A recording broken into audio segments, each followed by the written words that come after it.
আসসালামু আলাইকুম, আমি জাকিয়া হোমলি ক্রিয়ন ফার্মে আপনাদের সবাইকে স্বাগতম। এখানে দেখতে পাচ্ছেন নিম গাছ, ওষুধি নিম গাছ।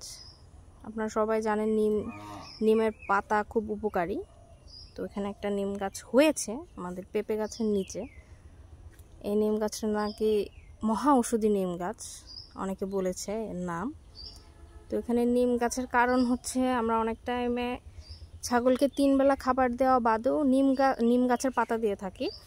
নিমের পাতা ছাগলের পেটের কিমড়ি দূর করতে সহায়তা করে। আমরা কিমড়ির ওষুধ করে থাকি, কিমড়ির ডোজ করে থাকি বিভিন্ন, কিন্তু তাও আমরা নিমের পাতা খাইয়ে থাকি। নিমের পাতা মানুষের হোক বা ছাগল হোক, যে কোনো মানুষ বা গরু ছাগলের জন্যই খুব উপকারী। দেখুন নিমের গাছের পাতাগুলো খুব পরিপুষ্ট এবং সুন্দর, খুব সবুজ পরিবেশ, দেখতেই ভালো লাগছে। দেখুন তরতাজা নিমের পাতা। তাহলে আজকে এই পর্যন্ত। সবাই ভালো থাকুন, সুস্থ থাকুন। আল্লাহ হাফিজ।